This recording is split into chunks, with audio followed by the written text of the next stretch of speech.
오늘 본문 말씀의 주인공은 안디옥 교회라는 교회와 그 교회의 성도들, 그리고 바나바입니다. 예루살렘에서 일어난 스데반 집사님과 또 교회에 대한 박해 때문에 초대교회 성도들이 흩어져 피난을 가게 되었고, 20절 말씀대로 그 중에 구브로와 구레네 몇 사람이 안디옥에 이르러 헬라인에게도 말하여 주 예수를 전파하니, 그렇게 이방 지역의 헬라 사람들에게까지도 복음이 전도되었습니다.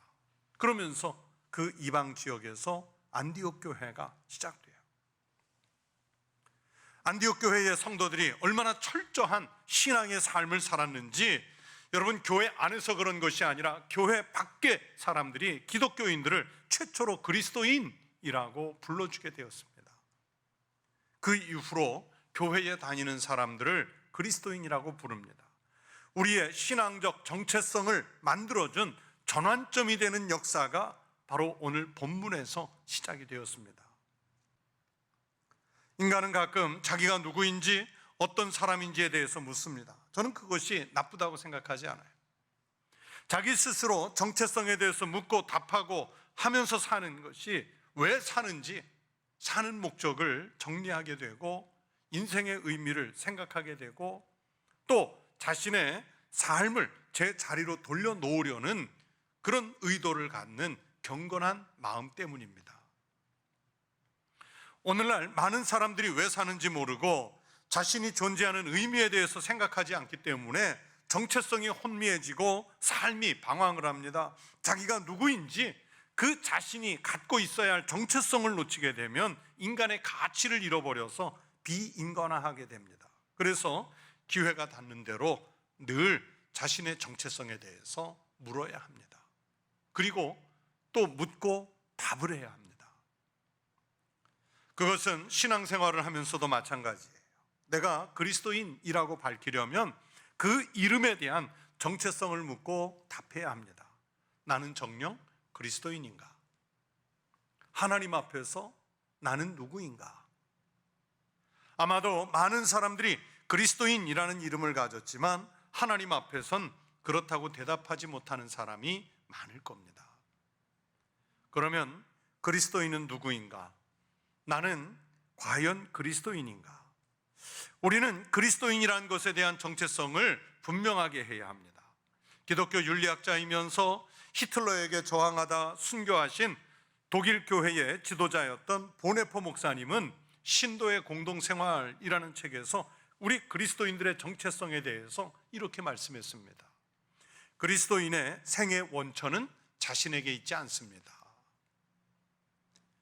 우리 그리스도인들의 생명의 원천이 자신의 의도에 따른 것이 아니라는 설명이지요. 이어서 말하기를, 그리스도인이 살고 죽는 것은 자신 속에 있는 무엇으로 결정되는 것이 아니라 밖으로부터 그에게 들려오는 하나님의 말씀으로 결정이 됩니다. 그리스도인은 예수 그리스도 안에 있는 하나님의 말씀의 진리로서 살 뿐입니다. 보네포 목사님의 이 설명이 무슨 말씀이냐면, 그리스도인은 철저하게 주님과 어떤 관계를 맺고 사느냐에 따라서 그리스도인이 되느냐, 그렇지 못하느냐가 결정된다는 뜻입니다. 이 결정을 바르게 해야, 그래야 교인이 그리스도인 될 수 있습니다. 오늘은 우리에게 주신 본문 말씀을 통해서 누가 그리스도인인지에 대해서 말씀을 드리려고 합니다. 첫째, 복음서에 의하면 그리스도인이란 물과 성령으로 거듭난 사람이라고 예수님께서 말씀하셨어요. 사람이 사람답게 태어나야 사람답게 살 수 있습니다. 사람의 흉내를 아무리 잘 내고 사람 비슷하게 생겼다고 해서 침팬지나 오랑우탄, 우리가 그런 원인들을 우리가 사람이라고 하지 않잖아요. 사람이 될 수 없습니다. 그런 것처럼 그리스도인이란 착하고 선해야 하지만 또 착하고 선하기만 하다고 해서 그 사람이 그리스도인 되었다고 말하지 않지요. 회개하고 복음을 믿어 그리스도의 영이 그 속에 머물러 있는 사람이어야 그리스도인이라는 사람이 됩니다. 예수님께서 사람이 거듭나지 아니하면 하나님의 나라를 볼 수 없느니라 말씀하셨어요. 이 말씀을 듣고 유대교의 지도자였던 니고데모라는 사람은 예수님이 말씀하시는 이 놀라운 진리를 깨닫지 못했습니다. 그래서 니고데모는 거듭난다는 것에 대해, 즉 중생에 대해서 예수님께 다시 물었습니다. 니고데모가 이르되 사람이 늙으면 어떻게 날 수 있사옵나이까? 두 번째, 모태에 들어갔다가 날 수 있사옵나이까? 니고데모의 이 질문에 예수님은 다시 한번 같은 말씀으로 대답을 하셨어요. 예수님의 말씀대로라면 그리스도인은 거듭나야, 다시 말하면 중생했다는 확실한 자기 신앙 체험의 고백이 있어야 그리스도인이라는 이름을 갖게 됩니다. 거듭나는 것은 하나님의 은혜로 말미암아 말씀으로 되는 것이라고 사도 바울이 에베소서 2장 8절에서 말씀했습니다. 윤리적으로 완벽한 사람이 있을 수는 없지만 신앙생활이라고 하는 것을 그저 단순한 윤리생활, 도덕생활의 한 방편이라고 생각해서 이 신앙을 윤리로 시작해서 윤리로 끝내려는 사람들이 간혹 있습니다. 그것을 기독교인이라고 할 수 없어요. 그리스도인은 은혜로 시작해서 은혜로 끝마치는 사람입니다. 그리스도인이 그리스도인답지 못한 것은 그리스도로 거듭나지 않은 채 그리스도인이 되겠다는 의도 때문입니다. 그리스도인은 예수의 이름으로 내가 다시 태어났다고 고백하는 새로운 피조물이어야 그리스도인이 됩니다. 아직 내가 거듭난 것을, 즉 중생했다는 것을 스스로 고백하지 못한다면 그리스도인이라고 말할 수 없습니다. 그리스도인이 돼 보려고 애를 쓰는 중에 있다, 그렇게 말할 수는 있겠어요. 둘째, 그리스도인은 주 예수의 이름을 전파하는 사람입니다. 우리는 전도한다, 복음을 전파한다는 것을 내가 그래도 무슨 지식이 있어야, 내가 좀 말주변이 좀 있어야, 내가 생활이 남들보다 좀 나아야 전한다고 생각을 해요. 잘못된 생각입니다. 물론 이런 여러 가지 조건을 잘 갖추고 한다면 더욱 좋겠지만 그리스도인은 때를 얻든지 못 얻든지 복음을 전파하는 존재의 삶을 살아야 합니다. 자기가 다소 부족한 것이 있어도 복음을 전도하려고 하면 그 부족한 것을 메우려고 합니다. 전도하기 위해서 성경을 알아야 하니까 성경을 읽겠죠. 또 전도하려면 먼저 생활에 모범이 되어야 하니까 경건한 생활을 하려고 합니다. 복음을 전하려고 하니까 기도를 하게 됩니다. 그래서 전도한다는 것은 그저 언어적 행위로 그치는 것이 아니라 우리의 신앙의 태도를 바꾸게 만들어요. 전도는 그렇게 우리를 변화시키는 힘이 있습니다. 그런데 우리는 자신도 미처 그리스도인이 되지 못했으면서 전도해 보려고 합니다. 좋은 뜻일 수 있겠지만 그러나 결과는 신통치 않습니다. 말로만 하는 전도는 그래서 바른 전도가 아니기 때문입니다. 초대교회에 핍박이 임했습니다. 7 집사 중에 한 분인 스데반 집사가 돌에 맞아 죽임을 당했습니다. 이 일로 초대교회 예루살렘 교회 성도들이 사방으로 흩어집니다. 이들을 디아스포라라고 합니다. 씨를 뿌린다는 뜻입니다. 이 디아스포라들은 가는 곳곳마다 씨를 뿌리듯이 복음을 전했습니다. 오늘 본문 19절에서 디아스포라들이 어느 지역에서 복음을 전했는지 기록하고 있습니다. 그때 스데반의 일로 일어난 환란으로 말미암아 흩어진 자들이 베니게와 구브로와 안디옥까지 이르러 유대인에게만 말씀을 전하는데, 그런데 여러분, 이 놀라운 사실은 성경의 말씀대로 유대인에게만 전했지만 이 복음을 20절에 보면 몇몇 헬라인들도 듣게 됩니다. 헬라인에게도 말하여 주 예수를 전파하니. 이들 이방인들이 이 복음의 씨앗을 듣고 안디옥 교회가 세워지게 됩니다. 그렇게 복음의 씨를 뿌리는 일들을 초대교회 성도들이 했어요. 관심이 거기에 집중되어 있었던 겁니다. 의사들 말에 의하면 마취했다가 깨어나면서 제일 먼저 하는 말이 그 사람의 최대 관심사임을 알 수 있게 하는 것이라고 합니다. 여러분이 만약 의식을 잃었다가 깨어난다면 여러분은 입에서 무슨 말이 제일 먼저 나오겠는지요? 예수님 때문에 우리가 죽었다가 살아났습니다. 예수님 때문에 우리가 생명을 얻었습니다. 그렇다면 다른 죽어가는 사람들에게 우리가 깨어나면서 이 복음을 뿌려야죠. 나처럼 그들의 생명이 살도록 전해야 합니다. 항상 복음을 전도하는 일에 최대의 관심을 두는 믿음의 성도들이 되시기를 축원합니다. 세 번째는 그리스도인이란 착해야 하고 성령과 믿음이 충만한 사람이어야 합니다. 또 역으로 얘기하면 성령과 믿음이 충만한 사람이 돼서 하나님 보시기에, 세상 사람들 보기에 착한 사람의 삶을 살아내야 합니다. 오늘 본문은 바나바의 신앙과 인품에 대해서 평가를 합니다. 바나바는 착한 사람이고요, 바나바는 성령과 믿음이 충만했던 분이라고 말씀합니다. 이 성품은 모든 그리스도인들에게 있어야 할 성품이며 특징입니다. 여기서 바나바가 착했다, 착하다는 것은 그저 단순히 바르다 하는 것 이상으로 사람에 대해, 타인에 대해 적극적으로 나서서 선행을 실천하는 그 확장된 착함을 말하는 것입니다. 자신의 것을 들여 남을 위해 아낌없이 봉사하는 행위를 말합니다.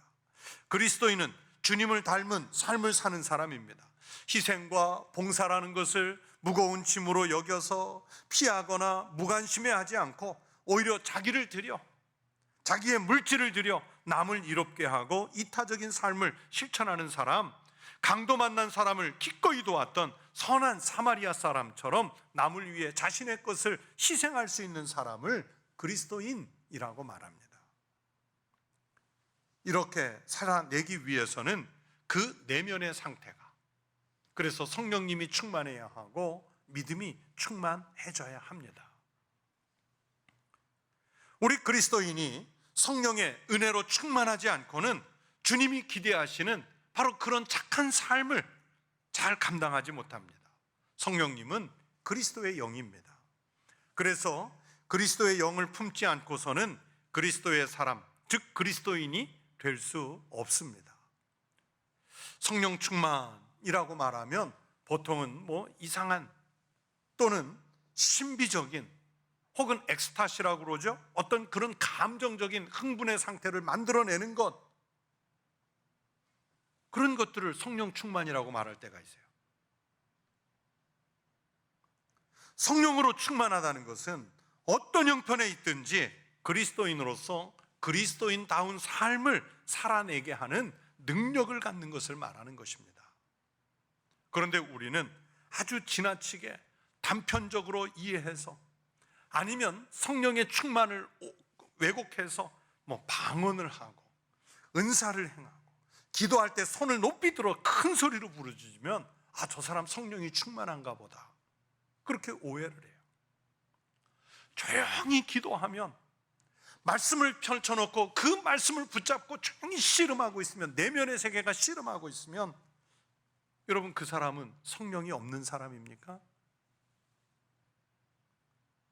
우리는 그저 너무나 단편적인 우리의 생각 가지고 성령님의 다양성을, 성령님의 그 크신 은혜를 축소할 때가 있고 왜곡시켜 버릴 때가 있어요.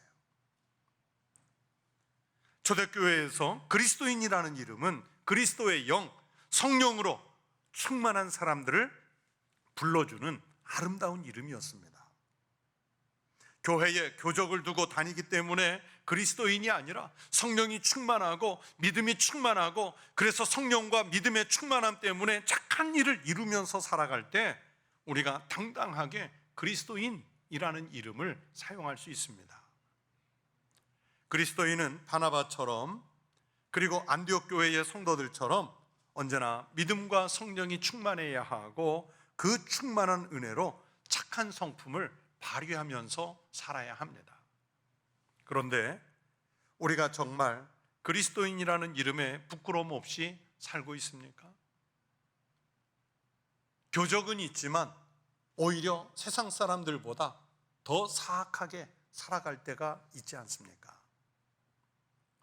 지난 주일에도 조금 말씀드렸습니다. 오늘날 이 위기의 시대 때 한국 교회가 더 큰 위기에 빠졌어요. 우리 한국 교회의 시대적인 위기, 한국 교회의 또는 그리스도인들의 대사회적인 위기가 어디에서 왔습니까? 교회가 교회답지 못했고 그리스도인들이 그리스도인답지 못했기 때문입니다. 잘못 가르쳤고 잘못 배웠기 때문입니다. 교회가 BTJ를 만들어냈지 교회 밖에 사람들이 만들었어요? 신천지를 기독교인들이 만들어냈지 기독교 밖에 있는 사람들이 만들어냈습니까? 정인이 부모를 교회가 키웠지 교회 밖에 사람들이 만들어냈나요? 열심 있는 사람들이 만들어냈지 열심 없는 사람들이 만든 거 아니에요? 우리가 하나님 앞에서 정말 가슴을 치면서 회개하고 성령이 충만하고 믿음이 충만해서 그리스도인다운 착한 성품의 삶을 살아내야 합니다. 그래야 내가 스스로 나서서 그리스도인이라고 하지 않고 교회와 성도들을 지켜보는 교회 밖에 세상 사람들, 하나님이 계신지 안 계신지조차도 모르는 그 불신자들이 우리를 그리스도인이라고 불러주는 그런 역사가 일어날 수 있습니다. 우리 교회 성도들이 그렇게 살아가시기를 축원합니다. 넷째, 그리스도인이란 그리스도에게 속한 사람이라는 뜻입니다. 인간에게 소속감이란 대단히 중요한 것입니다. 벌써 수십 년 전이지만 대학 입학 시험을 치르고 이제 합격자, 불합격자가 나오잖아요. 어려서부터 교회 학교에서 같이 자란 아주 친한 친구가 대입시에 실패해서 재수학원을 다니게 됐는데 봄에 우리 교회 같은 친구들한테 야, 학교를 안 다니니까 옛날에는 교복 입고 학교 다니는 게 정말 좋은 줄 몰랐는데 요새는 노란 유치원 옷 입고 줄지어서 선생님 따라가는 애들만 봐도 부럽다 그러더라고요. 눈물이 난대요. 그 친구가 그 말을 했던 게 생각이 나요. 그만큼 우리는 어딘가에 소속되어 있기를 바라죠.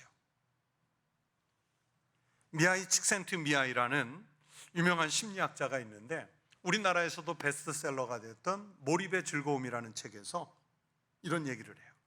자신보다 더 위대하고 항구적인 무언가에 소속되어 있다는 느낌을 갖지 못한 사람은 진정으로 충실한 삶을 살아가지 못한다. 그래서 사람들은 사이비 종교에 몰입하고 파시즘에 몰입한다. 그렇게 썼어요. 이게 무슨 얘기냐면 이 미하이 칙센트미하이가 하는 얘기가 뭐냐면 사람들은 자신을 보호할 수 있다고 생각하는 그 소속감을 찾기 위해서 물질이라든가 지식이라든가 권력에 몰입하거나 심지어는 이단 또는 사이비 종교에까지 몰입을 한다는 거예요. 그러나 그런 잘못된 소속감들이 사람들을 보호하지 못합니다. 그래서 이 사람은 뭔 얘기하냐면 인격과 인성을 파괴하기 때문에 파시즘에까지 몰입한다는 거예요. 맞습니다. 인간은 로빈슨 크루소처럼 홀로 살아갈 수 있는 존재가 아니죠. 사회를 만들고 학교를 만들고 정당을 만들고 사회단체를 만들고 정 없으면 친목계라도 하나 만들어서 거기에 들어가야 되잖아요. 그 어딘가에 소속되어 있어야 편안한 마음을 가질 수 있습니다. 그런데 그 중에 이 땅에서 하늘에 소속된 삶을 살기 위해서는 우리가 그리스도께 속해야 합니다. 그리스도인이라는 이름은 그 이름 자체에 그리스도에게 속했다는 뜻이 들어 있습니다. 안디옥 사람들에게 처음 그리스도인이라는 이름을 붙이게 되는데 그리스도인이라는 이름은 라틴어로 크리스티아누스입니다.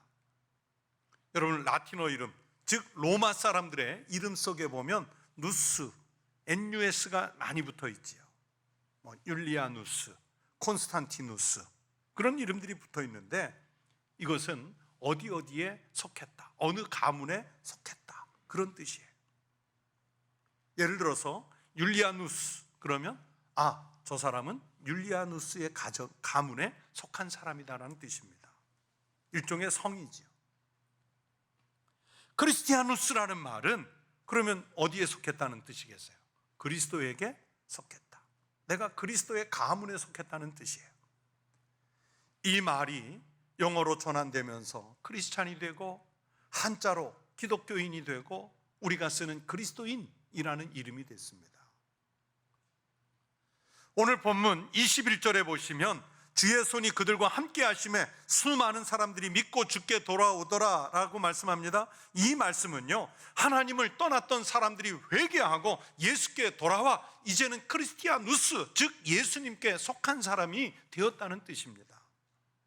누가복음 15장을 보면 자기가 받을 유산을 챙겨서 떠났던 탕자 둘째 아들이 전 재산을 탕진하고 돼지굴에서 생활합니다. 그 고통의 삶 속에서 아버지를 생각하고 집을 생각하죠. 원래 자기가 속해야 할 그곳을 생각하는 거예요. 그 생활을 청산하고 아버지 집으로 돌아옵니다. 그 돌아오는 과정이 자기가 원래 속해야 할 곳으로 돌아오는 과정, 회개의 과정입니다. 옛 생활을 청산하는 과정입니다. 바로 그리스도인의 삶이 그렇습니다. 우리가 원래는 죄와 허물로 죽었어야 할 존재들인데 본질상 진노의 자녀들이었는데 하나님이 주시는 전적인 은혜 덕분에 그리스도와 함께 살리심을 받는 존재가 되었습니다. 그러니 반갑지요. 그리스도에게 속하면 지금까지와는 다른 전혀 새로운 삶, 인생을 살아가게 되는 겁니다. 교인들이 안디옥 교회에서 처음으로 그리스도인이라는 이름을 받았습니다. 그들은 예수를 믿으면서 예수님에게 속한 예수님의 소유가 된 인생을 택했습니다. 교회 밖에 불신자들이 볼 때 저들이 얼마나 철저하게 신앙생활을 했던지 다 그리스도에게 속한 사람들로 보였습니다. 살아가는 방식이 예수님을 닮았고 주님을 위해서라면 자신들의 것을 아낌없이 내놓을 수 있는 희생적인 삶을 살았습니다. 교인들이 살아가는 모습이 오직 그리스도가 존귀하게 되는 목표로 사는 것처럼 보였습니다. 그래서 교회 밖에서 이들을 그리스도인이라고 불러주었습니다. 바울은 빌립보서 1장 20절에서 그리스도인의 사는 모습을 이렇게 말씀합니다. 나의 간절한 기대와 소망을 따라 아무 일에든지 부끄러워하지 아니하고 지금도 전과 같이 온전히 담대하여 살든지 죽든지 내 몸에서 그리스도가 존귀하게 되게 하려 하나니. 바로 바울과 바나바의 이런 가르침을 받은 안디옥 교회 교인들이 그렇게 살았습니다. 그 사는 모습을 보니까 이 사람들은 로마에 속한 것도 아니고 비스무리해 보이는데 유대교에 속한 것도 아니고 그리스도에게 속한 모습으로 보였기 때문에 그리스도인이라는 이름을 붙여줄 수 있게 됐습니다. 여러분, 스스로 그렇게 붙인 것이 아니라 불신자들이 그렇게 불러주었기 때문에 더욱 영광스럽습니다. 세상 그 어떤 이름과도 비교할 수 없는 이름, 세상 누구에게 속해도 얻을 수 없는 이름, 예수 그리스도께 속한 사람이 되었다는 것은 큰 은혜요 축복인 줄로 믿습니다. 우리가 그리스도인 되었다는 것은 바로 하나님의 선택하신 은혜 때문인 줄로 믿습니다. 사랑하는 성도 여러분, 다시 묻습니다. 여러분은 그리스도인이십니까? 누군가에게 당신은 그리스도인입니까? 라는 질문을 받았을 때 전혀 부끄러움 없이 당당하게 나는 예수 그리스도에게 속한 그리스도인입니다. 그렇게 대답할 수 있으신지요? 우리 청북교회에서 신앙생활을 하면서 물과 성령으로 거듭난 중생한 그리스도인이 되시기를 축원합니다. 어디서나 어떤 형편에서나 항상 그리스도의 이름을 복음으로 전파할 수 있는 용기를 갖는 성도가 되시기를 바랍니다. 예수 그리스도를 믿는 사람들답게 믿음과 성령이 충만하고 그 충만한 은혜 때문에 모든 사람들에게 자신의 착한 성품을 드러내는 삶이 되시기를 바랍니다. 그래서 우리의 이 그리스도인다운 삶을 보고 세상 사람들이 하나님께 영광을 돌리게 만드는 성도가 되시기를 축원합니다. 그리스도인, 그 이름이 자랑스러운 삶을 살아가는 우리 청북교회 모든 믿음의 성도들이 되시기를 주님의 이름으로 축원합니다.